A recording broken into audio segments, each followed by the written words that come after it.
meant to be opened. Over the years, we've counted on them for the stories that impact our lives. Hello, I'm Jenny Montgomery with News Channel 6. And I'm Brad Mead.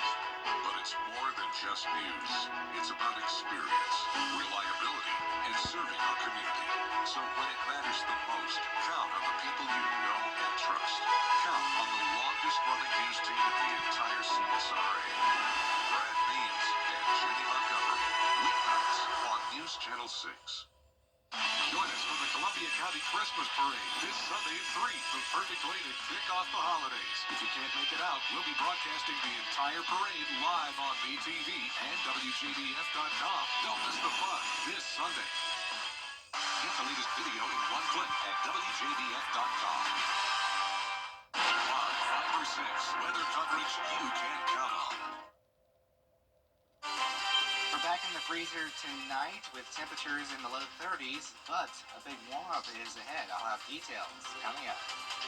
Now on News Channel 6, 'tis the season for holiday parades. How Augusta celebrated the holiday season coming up. Plus, a pet as a gift, why that might not be a great idea, straight ahead. And people across the country getting deliveries that they didn't order. What is happening and how they could end up paying for those products as your news starts right now. Live from Television Park, this is WJBF News Channel 6 at 11. Well, a good, very early Sunday morning to you. I'm Kim Vickers. Thank you so much for joining us.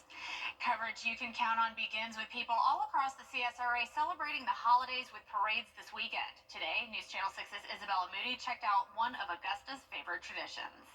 Augusta's annual Christmas parade was packed with people ready to get into the spirit for the holidays. All about holidays, you know, and being there for each other. So I think it's a good opportunity. The weather's nice to bring people outside. Many go to the parade to have fun and to support people who are performing in the parade. I haven't decorated yet, so this is about to help put me in the Christmas spirit so I can go ahead and decorate the house and get everything nice and ready for Christmas. I just come for the vibe. I mean, the bands, the fun. One attendee has been coming to the Christmas parade for years, and now her children are older and helping lead the kids in the parade. She is happy to see them give back to the community they were raised in. When you know the parade comes, it's Christmas time. Me, I like to start way early, but we appreciate them coming out bearing the cold so that people can come out, and of course the kids like the candy. So we love it, and it helps us get in the Christmas mood. All the proceeds from the parade benefit the Ronald McDonald House Charities of Augusta. Good seeing the community come together for a parade, and just good seeing all the businesses out here. Just see all the people supporting Augusta and coming out to show their floaties and stuff. The fun did not stop after the parade. The celebrations finished off with the Christmas tree lighting and a fireworks show at the Augusta Commons.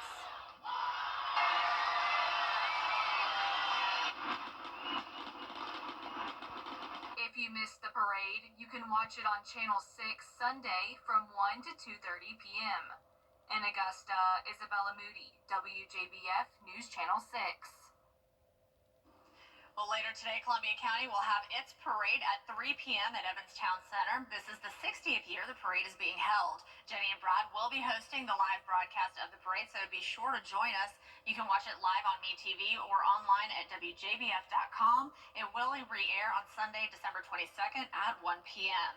Also today, the North Augusta Lions Club will host its annual Christmas parade. It starts at 3 p.m. on Georgia Avenue at Martintown Road. And for those in Edgefield County, they'll also be hosting their Christmas parade today. It begins at 3 p.m. on Columbia Road. And News Channel 6's chief meteorologist Jenna Petracci and Sherry Shealy will be there to judge the parade. And it's time now for a quick first check of your forecast with meteorologist Miller Hyatt. All right, Miller, thank you. Well, the holidays are also a time for giving, and News Channel 6's Giving Your Best Toy Drive is underway. If you'd like to help local kids have a Merry Christmas, you can drop off a new unwrapped gift this week. You can drop it off here at Television Park during business hours, or go to WJBF.com for our Giving Your Best partner locations. The last day to donate is on December 12th. One popular gift idea for the holidays, a puppy or a kitten under the tree. But animal shelters want to make sure that you know a pet is a lifetime commitment. This time of year, many people go to shelters to adopt or buy pets for their families, but sadly, shelters often see a quick return. Animal advocates say most don't realize the large amount of time and attention these young animals need. They also say when you adopt or buy a pet, you're adding a member to your family. It's kind of like you can't do that with your children or your family. You might want to, but you can't. So it's the same thing with an animal. They're part of your family. So when you are adopting, that's what you need to think about. This is part of my family, and it's going to be with me for the life of this animal. Animal advocates also say you should also take into consideration your schedules, the veterinarian bills, and checking with your landlords for the cost of a pet deposit and fees. This time of year, when people are putting up holiday decorations, you should take some steps before you start. You should always inspect your lights and wires and look for a seal. And cover your outside outlets with weatherproofing to prevent water or snow from coming in, as that could potentially start a fire. So anytime that we are dealing with temporary lighting installations, there are some different hazards that occur. Sometimes that lighting isn't secured properly. Sometimes that lighting can be exposed to damage and severe weather. So there's a lot of things that we're going to want to look at as far as an inspection process, making sure our lights are ready to go, ready to install. The Consumer Product Safety Commission reports about 15,000 people suffered holiday decorating related injuries last year. There is a holiday scam involving text messages made to look like they're coming from the United States Postal Service. The message will claim that a package cannot be delivered unless more information, like your zip code or address, is confirmed. It also includes a suspicious link that represents a form of phishing, attempting to steal your personal information, or download malware that can steal your financial information without you knowing. Some of the red flags you're going to see, there's going to be typos, generic greetings, dear customer, or there's going to be some type of urgent language, act now to avoid fees. But these are very common in scam messages. Scammers often use very unfamiliar numbers, numbers that are not associated in any shape or form with the company. So make sure you're checking those phone numbers. But the main thing is to avoid clicking any of those links. The USPS does offer tools to track specific packages with a tracking number, and USPS text will not have links. You can report scam text messages to the Better Business Bureau. Another scam is spreading where someone pretends to be a local officer demanding money or threatening arrest. Although authorities say no real law enforcement agency asks for money through Walmart, PayPal, Western Union, or similar services, the Allendale Police Department says beware of Sergeant Daniels at 803-598-4123. He is not a real officer. Mysterious packages showing up at a homeowner's door. It's all fun until they were charged and couldn't return them. Diana Lee explains the so-called brushing scam and how to avoid it. Under any other circumstance, a mystery delivery might be intriguing if it weren't so downright disturbing. So originally we received about 7 or 8 boxes. We did consolidate it down. Evelyn Romano in Greenville says these packages of 10 humidifiers, 18 tins of bath bombs, and 38 solar lights showed up on her doorstep months ago with no explanation. Of course, the first thought is just return it, and I would love to do that, but it doesn't show in my order history, and so I have no way to initiate a return. At first, Romano didn't think she was on the hook. The scammers had used a stolen credit card, but when that wouldn't go through, her card became the default. Unfortunately, we are left with a lot of items we don't want and a really giant charge. So how does this happen? Did you see a lot of fraud? On a consistent basis. For that, we bring in Chris McCabe, who used to work for Amazon investigating sellers' accounts. He now runs his own Amazon seller consultancy called E-Commerce Chris. So how does this work? They're trying to game the review system. They're trying to accumulate additional positive reviews for items that are shipped. It looks like it's a real order, but it's not actually a real order from that buyer. They're just trying to net a 5-star review out of it. McCabe says the scam, called brushing, allows dishonest sellers to create reviews that are not possible without a delivery. The orders don't even mimic what's sent because the lighter the weight, the cheaper the scam. This type of scam was first reported on e-commerce sites in China and then resurfaced when people across America started to get unsolicited packages of seeds. All 50 states sent out a warning about the mysterious mail. So I ended up with 3 charges, and so it could be upwards of close to $4,000 of charges that we've received for these random items that we definitely do not want. Well, boil water advisory is in effect for some residents in Aiken County until further notice. According to Clearwater Water and Sewer District, the advisory affects customers on Augusta Road, Choctaw Drive, South Street, Cherry Road, Townsend Street, Church Street, Belvedere Road, Bleachery Street, Center Street, and Pine Street. Those in the area may experience low water pressure. Customers are advised to boil water for at least a minute and discard any ice not made from that boiled water. A narcotics investigation is over in Edgefield County with 3 people now in custody. Law enforcement raided a home located at 20 Riley Road on Friday morning. Deputies entered the building and confiscated methamphetamines. 47-year-old Greg Rachels was arrested and charged with possession with intent to distribute meth, 3rd offense. The 2 women arrested with Rachels are 57-year-old Jennifer Bannister and Elizabeth Baker. They're both charged with possession with intent to distribute meth, 1st offense. All 3 are being held at the Edgefield County Detention Center, waiting a bond hearing. One more dry day before we've got a big pattern change on the way with heavy rain next week. I'll have details coming up.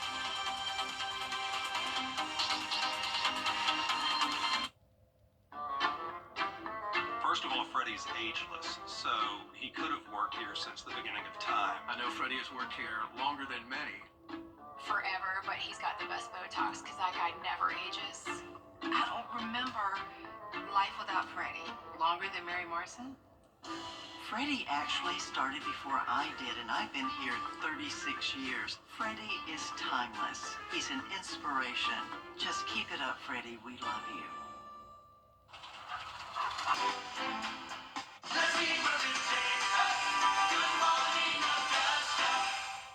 Weather headlines on News Channel 6, brought to you by Nixon Roofing. Just off the umbrella, we've got wet and warmer conditions for the new week. I'll have details coming up.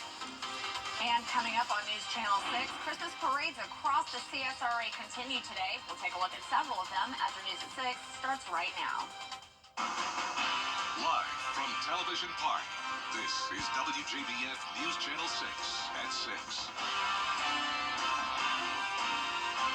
And a good Sunday evening to you. I'm Kim Vickers. Thank you so much for joining us. Coverage you can count on begins with a weekend filled with the holiday spirit and another parade here in the CSRA. News Channel 6's Isabella Moody got to speak with people about the tradition that they love.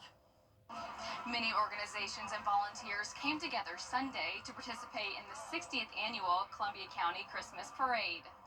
It's something that's a family tradition for us every year. We love to come out here and see all the different groups in the community come together and get our family together and just enjoy the excitement. Max Duke has been coming since he was young and loves seeing the different bands and schools. Here, I love to come to this parade. It's very, very fun, and all the kids enjoy it, and, you know, I really love it. I've been coming here since I was a younger child. Sandy Johnson brought her grandkids. This parade helps put her family in the holiday spirit. Puts us all in the Christmas mood, especially when it's cold. Lisa Neff's daughter has performed in the last 4 parades with the Greenbrier High School Marching Band. She'll miss seeing her perform. All the bands and a lot of the energy from just different venues in the city, the dance teams, even the car clubs. It's all kinds of things that are out and about and things that are available for the fun. And it's really sad to see this is her last one, but it'll still be a tradition we'll hold to. If you missed the parade, you can catch it on MeTV December 22nd at 1 p.m. In Evans, Isabella Moody, WJBF News Channel 6. And today, the North Augusta Lions Club held its 44th annual Christmas parade. Proceeds from the parade go to the Lions Club, whose mission is to fight blindness by providing vision screenings and raising awareness. Our own Sean Cabbage was one of the parade's judges. Hundreds of North Augustans gathered to cheer on local businesses and schools while getting into the holiday spirit. Christmas is my favorite time of year anyway, so I decorate every room of my house. So to be able to be a part of the parade and just see the community come together, see the different groups and organizations kind of show off their creativity, and just to see the smiles on the kids' faces. So it means a whole lot. This year's parade theme was Game Time, where the entries were decorated as board games and video games. And Edgefield also kicked off its holiday spirit today with their 51st annual Christmas parade. The parade began at 3 p.m. in downtown Edgefield on Columbia Road. There were 118 entries. One of them even had Elvis. And Chief Meteorologist Jenna Petracci and Sherry Shealy were the judges for the parade alongside Chris O'Kelly from Kix 99. And it's time now for a quick first check of your forecast with meteorologist Miller. Hi. Now, Miller, it's been pretty chilly, but today it was almost balmy. Yeah. Thank you. A narcotics investigation is over in Edgefield County with 3 people now in custody. Deputies raided a home on Riley Road Friday morning, seizing meth. 47-year-old Greg Rachels, 57-year-old Jennifer Bannister, and 45-year-old Elizabeth Baker are all facing charges for meth possession with intent to distribute. Sheriff Jody Rowland says that this bust hits a known drug hotspot, and that's making a big impact. A boil water advisory is in effect for some residents in Aiken County until further notice. According to Clearwater Water and Sewer District, the advisory affects customers on Augusta Road, Choctaw Drive, South Street, Cherry Road, Townsend Street, Church Street, Belvedere Road, Bleachery Street, Center Street, and Pine Street. Those in the area may experience low water pressure. Customers are advised to boil water for at least a minute and discard any ice not made from boiled water. And McCormick County Water and Sewer has lifted the boil water advisory for Collier Street, Cottage Street, and part of Jefferson Street. It's that time of year for giving, and right here at News Channel 6, we have some ways that you can give back. Bria Smith tells us how. Over the 30 years of this toy drive, we've had the chance to partner with several local companies and organizations. This year we're working with Project Life, and it's the Project Life Toy Drive, along with our partners from Science Co., Security Federal, and Piedmont Augusta. While it's a new year, the goal remains the same. We're encouraging people to bring unwrapped toys, new toys here to WJBF, and we are going to be accepting them up until December 12th.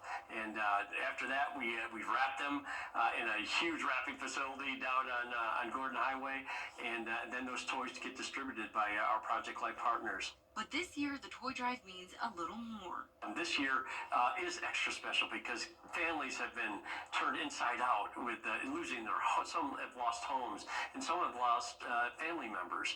Due to this hurricane, it's just been devastating.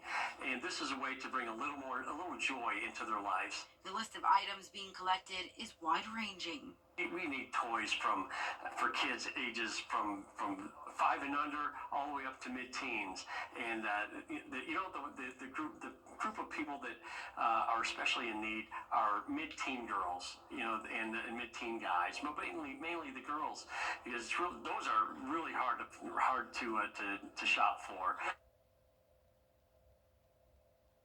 Now, all you have to do is drop off your gifts here at Television Park during our business hours between 9 a.m. and 5 p.m. or any of our partner drop-off locations. That list can be found at WJBF.com. Get ready for a rainy next few days. We could be picking up between 1 and 3 inches of rain. I'll have details coming up. The WJBF Lecture, brought to you by your local Honda dealer. Just off the umbrella, we're about to turn into an unsettled weather pattern with rain, storms, and wind.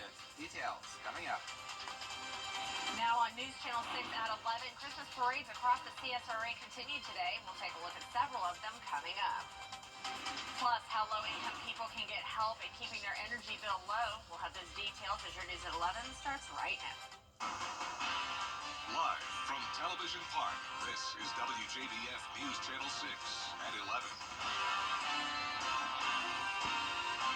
Well, good Sunday evening to you. I'm Kim Vickers. Thank you so much for joining us. Coverage you can count on begins with a weekend filled with the holiday spirit and another parade here in the CSRA. News Channel 6's Isabella Moody got to speak to people about the tradition they love. Many organizations and volunteers came together Sunday to participate in the 60th annual Columbia County Christmas Parade. It's something that's a family tradition for us every year. We love to come out here and see all the different groups in the community come together and get our family together and just enjoy the excitement. Max Duke has been coming since he was young and loves seeing the different bands and schools. Here, I love to come to this parade. It's very, very fun, and all the kids enjoy it, and, you know, I really love it. I've been coming here since I was a younger child. Sandy Johnson brought her grandkids. This parade helps put her family in the holiday spirit. Puts us all in the Christmas mood, especially when it's cold. Lisa Neff's daughter has performed in the last 4 parades with the Greenbrier High School Marching Band. She'll miss seeing her perform. All the bands and a lot of the energy from just different venues in the city, the dance teams, even the car clubs. It's all kinds of things that are out and about and things that are available for the fun. And it's really sad to see this is her last one, but it'll still be a tradition we'll hold to. If you missed the parade, you can catch it on MeTV December 22nd at 1 p.m. In Evans, Isabella Moody, WJBF News Channel 6. Well, today the North Augusta Lions Club held its 44th annual Christmas parade. Proceeds from the parade go to the Lions Club, whose mission is to fight blindness by providing vision screenings and raising awareness.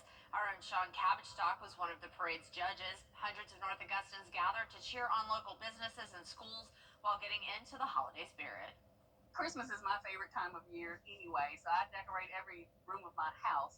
So to be able to be a part of the parade and just see the community come together, see the different groups and organizations kind of show off their creativity, and just to see the smiles on the kids' faces. So it means a whole lot. This year's parade theme was Game Time, where the entries were decorated as board games and video games. Edgefield also kicked off their holiday spirit today with their 51st annual Christmas parade. The parade began at 3 p.m. in downtown Edgefield on Columbia Road. There were 118 entries, and one of them even had Elvis. And Chief Meteorologist Jenna Petracci and Sherry Shealy were judges for the parade alongside Chris O'Kelly from Kix 99. And we now join meteorologist Miller Hyde for a quick check of your forecast. Miller, it was pretty warm today for a December day. Yeah, we're starting that warm. All right, Miller, thank you. Well, this time of year, a lot of us are keeping a close eye on our thermostats, hoping we don't see a spike in our energy bills.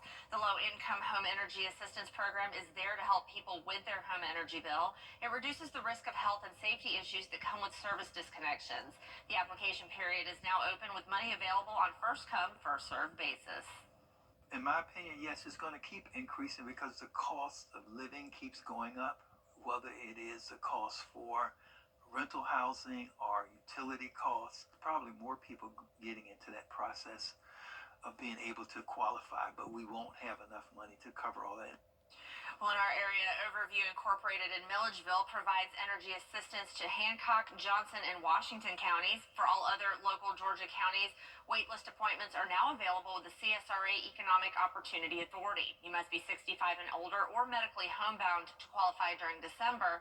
Starting in January, anyone can apply. And Monday, Aiken City leaders will discuss Hurricane Helene recovery. Officials will update cleanup efforts, including storm debris removal, park reopenings, and ongoing repairs. The council meeting starts at 7 p.m. in the council chambers on Chesterfield Street. And we're taking a look at debris cleanup, the budget, and other big issues in Augusta on the next edition of the Means Report. Time on Jenny, we're in the holiday spirit with a preview of the Augusta Players' production of Annie. The beloved Broadway musical is based on the long-running cartoon strip Little Orphan Annie. Director Christina DiCarlo says the show is perfect for all ages, and the theme is fitting for the holidays. It's coming up December 13th through 15th at the historic Imperial Theater in downtown Augusta. It's great for our whole family, and what I think is so special about Annie is those iconic songs really have a nostalgia. Tomorrow, Hard Knock Life, You're Never Fully Dressed Without a Smile. Everybody knows those songs, so no matter what age you are, you will have such a fantastic time. And we ask patrons who are coming to see the show to bring an unwrapped toy to put in the Toy for Tots box. Just part of our mission with the Augusta Players is giving back to our community. And we'll also visit with Tony Howard and find out how his upcoming Motown review will benefit Safe Homes of Augusta, Tuesday at 12:30 on Jenny. We're trading the winter coat for a rain jacket and rain boots as we have some damp December days on the way. I'll break it all down coming up. If you want to see somebody who embodies the word commitment and dedication, look no further than Freddie the Forecaster. It doesn't matter the weather. Freddie is out there covering the story. He's a staple. He's a staple for us on GMA. We love that he's a part of our team and that he's a part of the viewers' families as well. He hasn't missed a day of work in decades. I love Freddie, and I hope he sticks around the WJBF for a very long time. Well, 5 people were found dead following what police are calling a domestic-related murder-suicide in DeKalb County, Georgia. This all unfolded last night in an Atlanta apartment complex where DeKalb County police were called out to conduct a welfare check. At the scene, officers found 5 people dead inside the apartment. The victims were a 43-year-old woman, a 32-year-old man, a 26-year-old woman, a 5-year-old girl, and a 1-year-old boy. It is unclear who the suspected gunman was at the time. In South Carolina, a missing woman in the upstate was found dead in a submerged car today. Scarlett Lizjack with our sister station WSPA is in Anderson County with the latest. The Anderson County Coroner's Office says a body of a missing woman out of Greenville County was found here in Easley today. On Thursday, the Greenville County Sheriff's Office asked for the public's help in locating Sheila Thompson. Deputies say Thompson was last seen December 2nd in Greenville and had a serious medical condition. The Sheriff's Office released this photo of her car, a 2007 tan Kia Spectra, on Sunday. Officials with the Anderson County Coroner's Office say they were called to West Church Road and Alpen Road in Easley after a vehicle was found submerged in the 3 and 20 Creek. We're told that car belonged to Thompson. The South Carolina Highway Patrol also responded to the scene. Troopers tell us Thompson's car veered off the road and struck a tree before submerging into the creek. The 2007 Kia was traveling west on West Church Road. Unit 1 then traveled off the left side of the roadway and struck a tree before submerging into a body of water. The coroner's office says the crash happened sometime between December 2nd and 3rd. There was 1 unit involved. Unit 1 was operating a 2007 Kia and was the sole occupant and succumbed to the injuries on scene. The coroner's office says Thompson died from freshwater drowning, and her death was ruled accidental. Officials tell us the person helping the family find Thompson discovered her car partially submerged under this bridge. South Carolina Highway Patrol is investigating the incident. Reporting in Anderson County, Scarlett Lizjack, 7 News. Well, the family was searching the area after learning Thompson's cell phone had pinged nearby. They were on the scene when her car was found. Coming up, the college football playoff field is set. Reaction from Athens and Clemson next in sports.